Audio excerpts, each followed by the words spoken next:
بسم اللہ الرحمن الرحیم۔ اللہم صلی علی سیدنا و مولانا محمد النبی الامی وآلہ وصحبہ بارک وسلم۔ صلاۃً و سلام سسوا حسن شمس قمر پارٹ بائی پارٹ ڈال رہا ہوں۔ پارٹ 159 بامِ سجادگی رنگین کن۔ حکیم عبدالعزیز صاحب نیپالی کا تذکرہ جستہ جستہ ہو چکا ہے۔ ان کے حالات پر تفصیلی گفتگو کے لیے الگ ایک تصنیف کی ضرورت ہے۔ بہت ہی اختصار کے ساتھ ان کے واقعات خطی تحریر میں لایا جا رہا ہے کہ وہ فطری طور پر فقیر منش اور فقیر دوست تھے۔ ہر چند دنیاوی اللہم صلی علی سیدنا و مولانا محمد النبی الامی وآلہ وصحبہ بارک وسلم کاروبار میں مشغول ہوئے، مگر جی نہیں لگا۔ گھبرا کر آئندہ زندگی کے متعلق انہوں نے استخارہ کیا، جس سے ان کو معلوم ہوا کہ وہ پھول سر چڑھا جو وطن سے نکل گیا، عزت اسے ملی جو چمن سے نکل گیا۔ وہ پھول سر چڑھا جو وطن سے نکل گیا، چنانچہ گھر بار سب چھوڑ کر دست نوردی کرتے ہوئے کلکتہ پہنچے۔ گھر بار سب چھوڑ کر گردی مارتے ہوئے کلکتہ پہنچے۔ قیام صحرا کے درمیان انہوں نے بارہا اپنے آپ کو موت کے منہ میں پایا، مگر بقول شخص جسے خدا رکھے اسے کون چکھے بچ گئے، اور یہ ہزار مشقت و معویت کلکتہ پہنچے۔ بعد میں اس گلِ رعنائی کی تلاش میں رہے جس کو بارہا وہ خواب میں دیکھ چکے تھے، اور جن کی غلامی پر ان کی کامیابی کا انحصار استخارے میں بتایا گیا تھا۔ ایک دن اتفاق سے ایک گلی سے گزر رہے تھے کہ خواب کے چند نقشے نظر آئے اور ٹھٹک کر کھڑے ہو گئے تو دیکھا کہ ایک دکان پر پروانوں کے درمیان وہی شمع جمال فروزاں ہے جس کی تلاش میں صحرا و جنگل کی خاک چھانی تھی۔ لیکن دیر تک جمال یار سے لطف اندوز ہونے کا موقع نہیں ملا، کیونکہ محفل برخاست ہو گئی۔ روئے گل سیر نہ دیدم نہ بہار آخر شود۔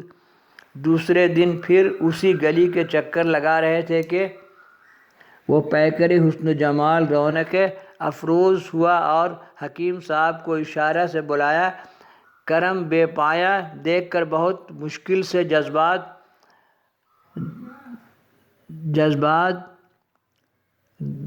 درد پر قبضہ رکھتے ہوئے حاضر خدمت ہو کر قدم بوس ہوئے اور ایک انجانی ماحولیت میں کھو گئے۔ کچھ دیر کے بعد انہوں کے ہمراہ حکیم صاحب ان کی قیام گاہ پر آئے تو دیکھا کہ بعض نیپالی شناس پہلے ہی سے وہاں موجود ہیں۔ سوچا کہ اب تو تمام حقیقت معلوم ہو جائے گی، مگر ان لوگوں سے ملنے کا موقع نہیں ملا۔ جب نیپالی لوگ رخصت ہونے لگے تو ان بزرگ محترم نے اشارہ کرتے ہوئے فرمایا کہ بھائی ان لوگوں سے مل لو، یہ سب تمہارے یہاں کے لوگ ہیں۔ چنانچہ حکیم صاحب نے تخلیہ میں ان لوگوں سے اس بزرگ کا تعارف چاہا۔ نیپالیوں نے کہا کہ تعجب ہے کہ تم سرکار پٹنہ کو نہیں پہچان رہے ہو، یہی تو قمر العارفین پٹنہ والے ہیں۔ حکیم صاحب کا بیان ہے کہ یہ سن کر میرے دل کی کلیاں مسکرانے لگیں، کیونکہ یہی وہ پیکر نور ہے